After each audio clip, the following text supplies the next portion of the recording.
Hello everyone and welcome to .NET Core Central. In today's video, I am going to build a reactive microservice using RabbitMQ. Now, what is the need for a reactive microservice? Well, reactive microservices are by default more resilient than a RESTful service because they are not directly connected to an HTTP endpoint and calling to get messages. They are listening to messages from a broker, and if the message is available, they are reacting to it. So that's the fundamental difference between a reactive microservices and using RESTful microservices. Now, for today's agenda, first I'm going to walk through the problem statement, or what is that we are solving. Secondly, I'm going to use an existing RESTful microservice to publish an order message to an exchange. And then I'm going to create a new reactive microservice using RabbitMQ, which will listen to the queue and react based on the message. And then finally, I will use another RESTful monolithic service which will publish message to the same exchange, and the reactive microservice will react based on that message as well. Now, if you have watched my previous videos on microservice, I created a monolith as well as order microservice. I'm just going to reuse those two as the publishers and create a new microservice for the listener.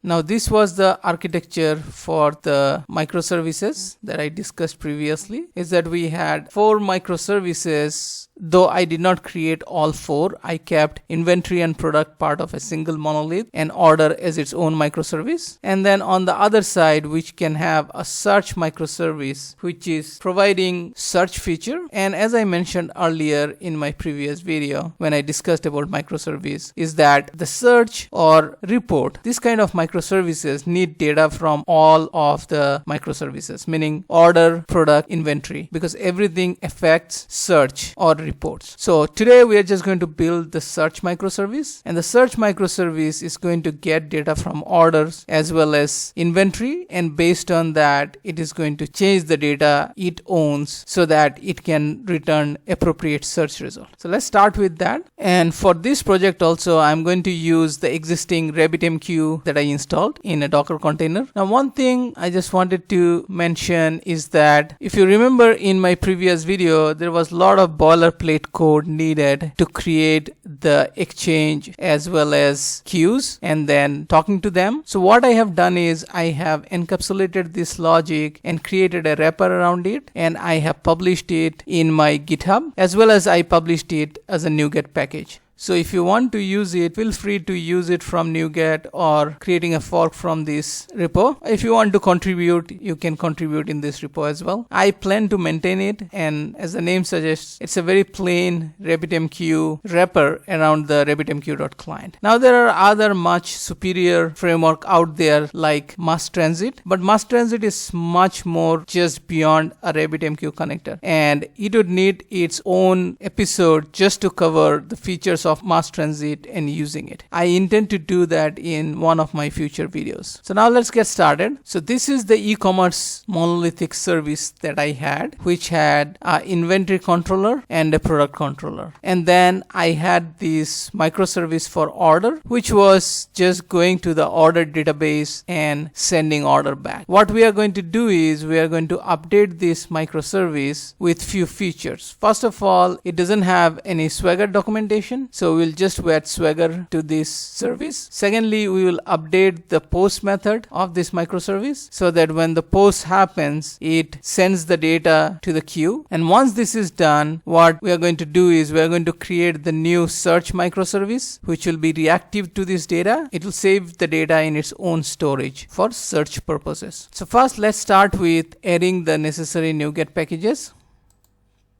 So first thing I'm going to add is the swashbuckle for Swagger, and I'm going to install the swashbuckle.ASP.NET Core. Once it is installed, I'm going to go and add Swagger here.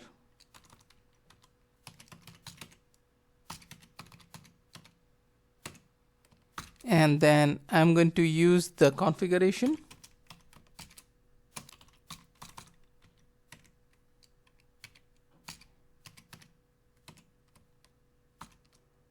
And for the Swagger documentation, I'm going to keep the version as version 1.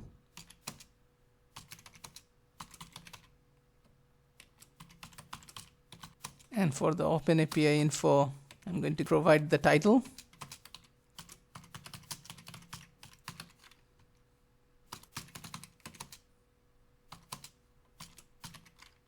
That should be enough. Then I'm going to use the Swagger UI.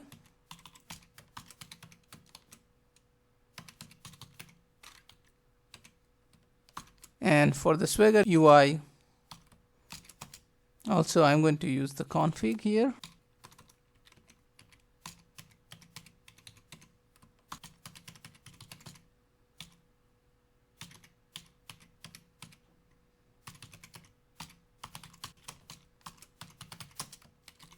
Now we're all set with Swagger. Now next thing we want to do is we want to use the new NuGet package I created for encapsulating the features of RabbitMQ. So I'm going to install this. Once this is installed, I'm going to go to startup and I'm going to add the necessary services for the RabbitMQ NuGet package.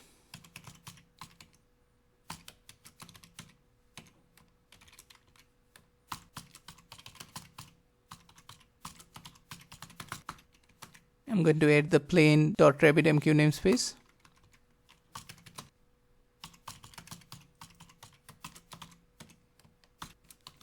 And for the URL, I'm going to pass the RabbitMQ URL here. And then after the connection is created, the next object I want to inject is the publisher.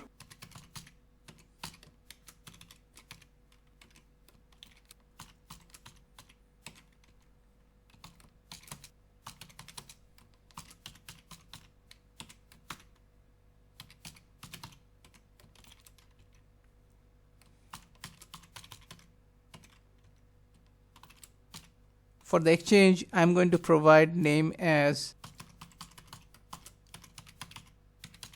report_exchange, and for the exchange type, I'm going to provide topic exchange so that we can listen to all type of reports, the order report as well as the inventory report. And for everything else, I'm just going to keep default values. So now my publisher is ready. Next thing what I'm going to do is I'm going to get into the constructor of the order controller and inject the iPublisher.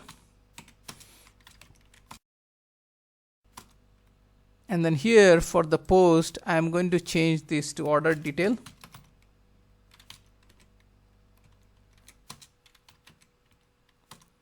And then I'm going to publish the message once I get an order detail.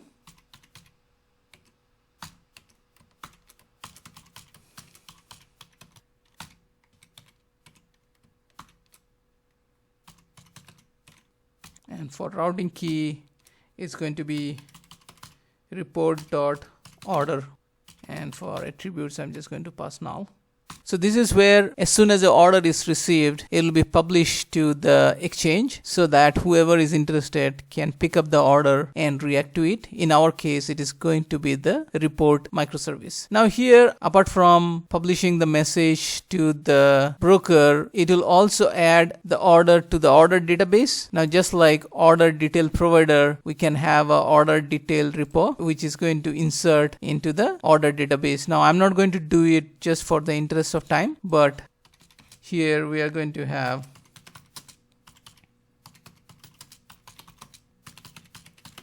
order insert into database. Now one thing here which is very important is we are doing two operations across two different data stores. One is a queue and one is a database. Now if the first insert to database fails, the service can clearly just return an error and we are good because there is no state mismatch. But if the publishing to the queue fails, then we have a mismatch between the data in the order system versus the data which is get into the report queue. Now to handle that, we have to do some sort of retries and other mechanism. Now for this video, I'm not going to cover it. In my later video when I cover mass transit, I'm going to get into resiliency of message publishing because this is something which is provided out of box by mass transit. So this service is ready now. It's time to create the report microservice. So for the report microservice also, I'm going to create a ASP.NET Core web application and I'm going to name it as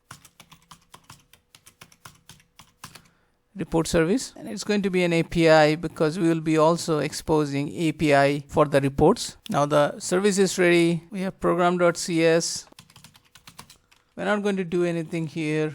The main will remain as is. In the startup, we're going to add the necessary references to the RabbitMQ. So for that, first I'm going to go ahead and install the RabbitMQ package. So I'm going to install plain.rabbitmq. Once it is installed, I'm going to go back to startup and register the RabbitMQ services. For that, I'm just going to copy this part of the code. And here, connection provider would remain the same, but instead of publisher, I'm going to have a subscriber. And for the subscriber, we're going to provide the connection provider. Then we need the exchange. Exchange is going to be the same. The next thing we have to provide is the queue. So the queue would be report queue. Next thing we need the routing key. So for the routing key here, we're going to have report.star because we want any routing key associated to come here. And next we are going to have exchange type of topic.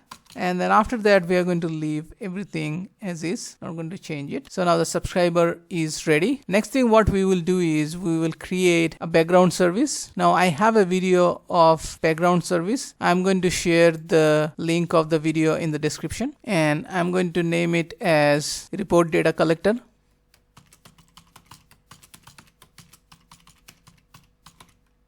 And report data collector is going to derive from IHostedService. And in the constructor, I'm going to expect the I subscriber.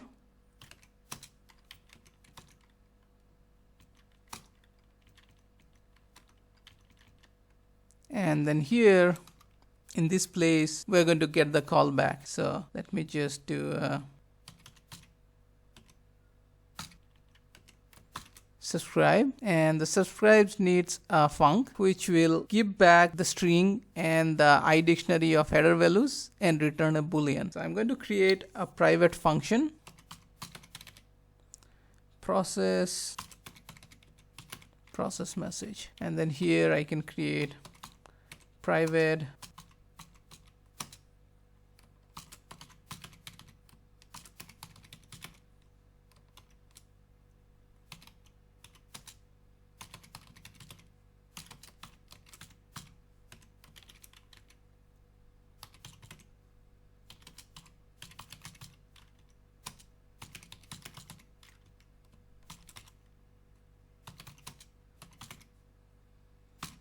For the time being, I'm just going to return true so that the message is not going back to the queue. And I'm doing that because if we return true in the subscriber, it is going to just acknowledge the message. So for simplicity, right now I'm just returning true. And here we'll say done task.completed task. And same thing we are going to do for the stop async method. Just return a completed task. Now here, after we get the message is where we are going to do all the processing. Now for that, what I'm going to do is instead of creating a database, I'm just going to create a in-memory class to save the data for the report so that we can access it from the controller. So I'm going to create a new class.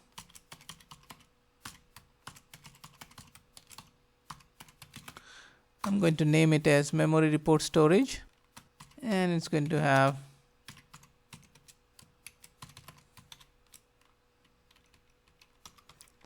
add and for the time being I'm just going to keep a simple report object.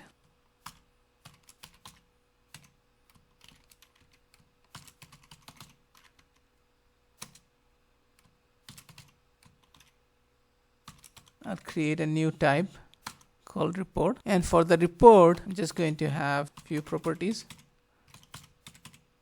And for the properties, I'm going to use from the e-commerce. If we are dealing with product, then the product had name, description, type, and ID. So I'm just going to keep product name, and then I'm going to keep count.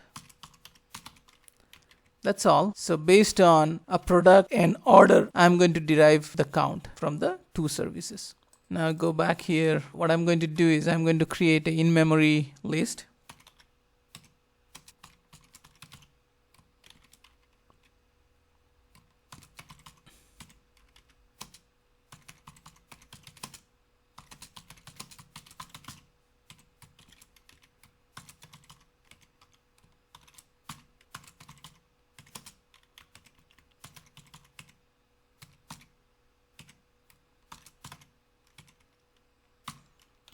So we're going to add the reports, and here we're just going to return reports.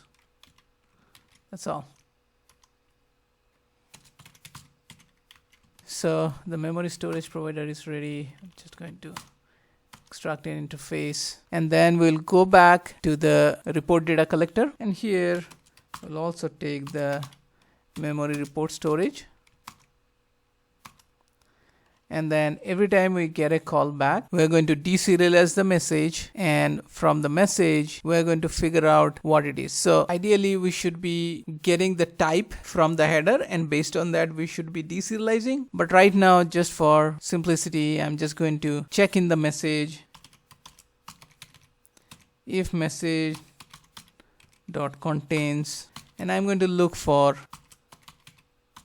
product, and else I'm just going to think that this is coming from order. So for the order, we're going to have order details. So I'm just going to copy paste this object, and I'm going to create a new order detail here,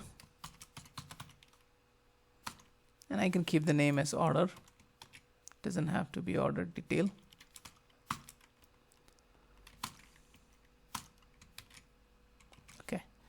So here, if it is not product, I am expecting it is order. Again, this is I'm doing just for simplicity. We should not do this. We should get the type from header so that we can figure out what kind of deserialization we have to do from the object. So apart from message, header also should be part of the contract. We should say what type of message it is. Now here we can do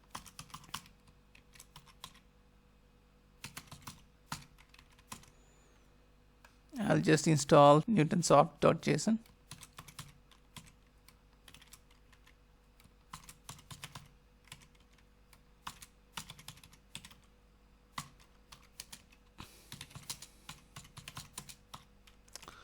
And if I get the order, what I'm going to do is, so order is some sort of change in the inventory. So I'm going to expect that the product already exists, and I'm just going to add or negate. And if the product doesn't exist, I'm just going to consider that the product has a default value of 100 for the time being and negate that. Ideally, product will always be there, and if not, we have to handle some sort of scenario.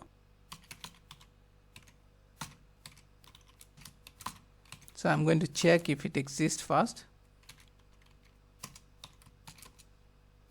So I'm going to say if the product name is equal to order dot name, and if this is true, then the order exists.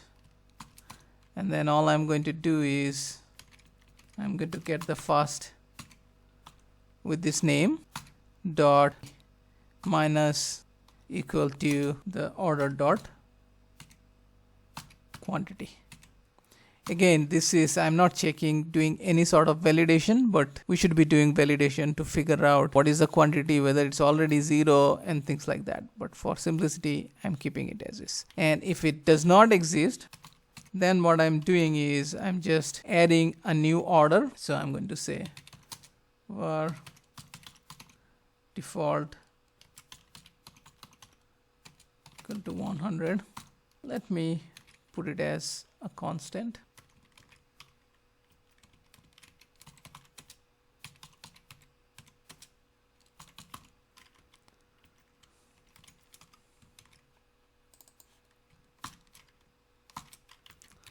So default quantity, I'm putting it as constant. So we are going to say memory storage dot add, and here we're going to create a new report. And for the product name, it's going to be the order dot name. and for the count it is going to be default quantity minus order dot quantity. That's all we are going to do. So right now we are not handling the product scenario, which we'll handle later. So now the hosted service is ready. It is time to go and update our startup with the memory report storage as well as the hosted service.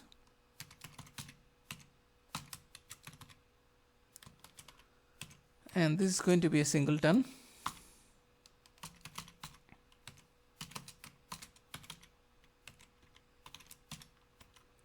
And then services dot add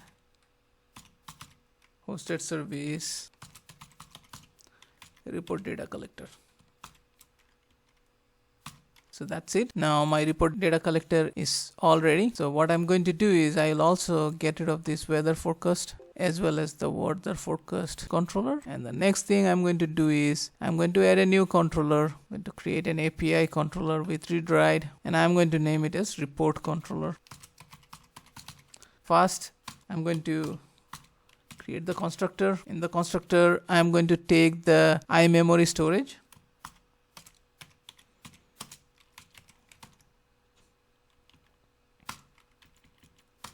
And then I'm just going to have the get method implemented right now. Just going to have memory storage report dot get, and it's going to return an enumerable of report. That's all I'm going to do for the time being. Let's run this project.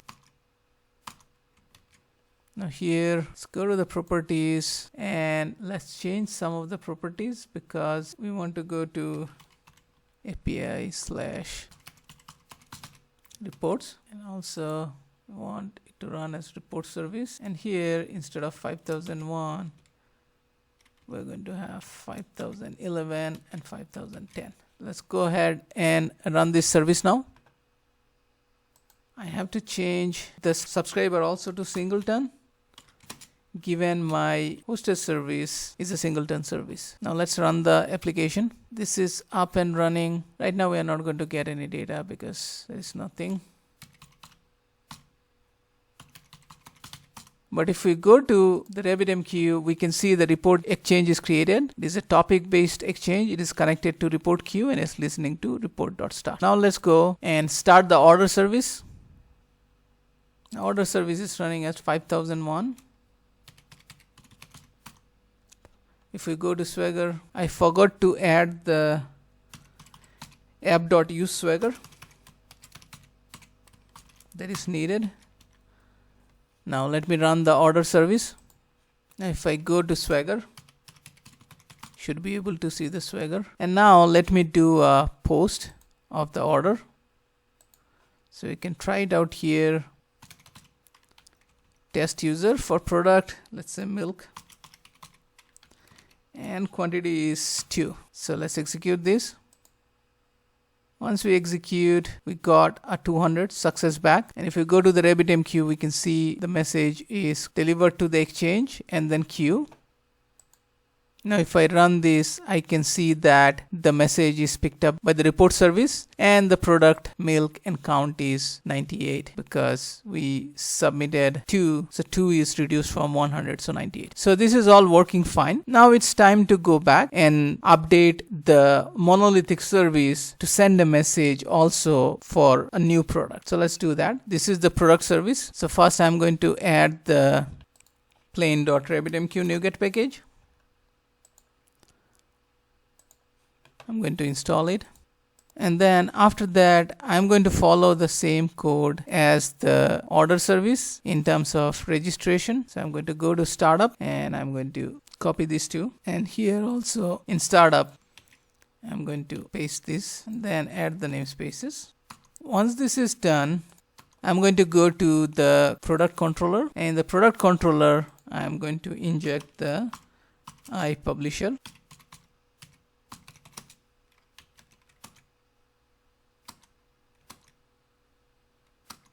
I'm going to declare a publisher as a private variable. Now in the post, I'm going to take product.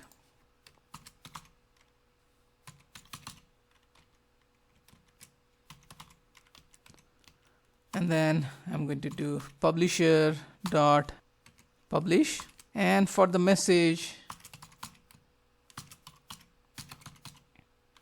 JSON convert dot serialize object, and I'm going to pass the product. And then next thing I'm going to do is I'm going to provide the routing key, and the routing key is going to be report dot, and this time it is product, and then for message I'm still going to pass null for simplicity for the header. So this is now publishing the product, and then in the startup I'm going to also add Swagger because it will be easier to publish the message using Swagger.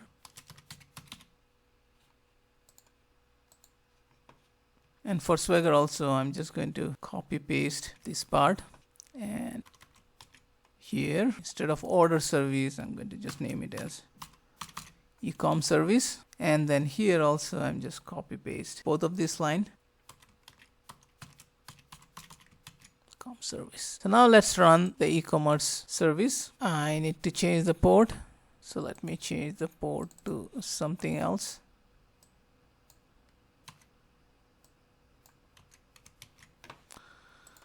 Let's run now. Now I'm going to do a Swagger, and then we're going to make a post to the product. But in the report service we have not handled the product scenario, so let's go back to the report controller, and now first let's copy the product class and let's create a new class. Now in some cases these object models might be exposed via client library from the individual services. Now if that is done, you can just use those libraries as is, or you can just create a version of your own. Sometimes you might choose to use a dynamic instead, so that you can just extract the property if you want and not worry about the entire object. It's totally up to you. So when we get product, we're going to use, and we can pretty much copy this and make some modifications. So instead of order it's going to be product, and this one is also going to be product, and then we can say product dot. So we cannot use the string comparison product unfortunately because product doesn't have a product in the name. So I'm going to change this implementation, and here instead of name I'm just going to say product name, so that the product name is going to be available and the product match will work. And here we are never doing exist. If it exists, then that means probably the product is deleted, but I'm not going to consider that case right now. So if it exists, it's just going to return true, and if not, then I'm going to create a new product. So product.name, and quantity is going to be the default quantity of 100. So that's what we're going to do. Let me go back, start the e-commerce service again. So this is up and running. Let's go back to the report service and start the report service also, and hopefully there will not be any error. But let's go back and use the Swagger, and let's post a new product, and let's give an ID of 1, the product name as cheese, description lazy me, and type is dairy product. So let's now execute this. If we execute, we get a 200 back here. Now let's get back to the report service and run a report, and we see product name as null, count as 100. So something got, so I have to make the product name as product name as well because we changed it. Product name, and here also product name. Okay, so now let's run the application again, the report service, and the report service is ready and listening. If I go back to API and reports, there is nothing because I had in-memory data structure which got emptied out when I restarted. Now from here what I'm going to do is I'm going to execute a new product. So I'm going to try to add product ID of 1, cheese, American cheese, and the type is dairy. Now if I execute this product should be added to the reports. So if I go to the reports and run, I see product, cheese, and count is 100 because that's the default count. Now if I go to the order, and now this time if I execute an order of cheese, and if I execute 5 and I go back to the report after executing this, I should see the product number now is 95, and that's what I see. So as you can see that the report service is completely reactive in nature, and all it is doing is it is trying to get the product as well as the updated orders, and from that it is figuring out what is the latest inventory, and based on that it is going to provide the search. So this is how we can build reactive microservices, and as you can see it is extremely decoupled because it is not making any HTTP call. It is just listening reactively based on the data, and whenever there's an event that happens on the other side, it is reacting to it and updating its storage and keeping its own copy of the storage. So that's all I wanted to cover today. In the upcoming video, I tried to cover the mass transit and show how we can use mass transit with RabbitMQ for building reactive services and how we can build more resilient service. The issue that I discussed when it comes to order controller, where we are doing multiple transaction, how do we manage this distributed transaction and make sure that it is handled properly? We'll discuss that when we discuss mass transit. If you like this video, please give me a thumbs up, and if you are new to my channel and if you think you are getting value out of my channel, please subscribe to my channel. Thanks so much for watching this video.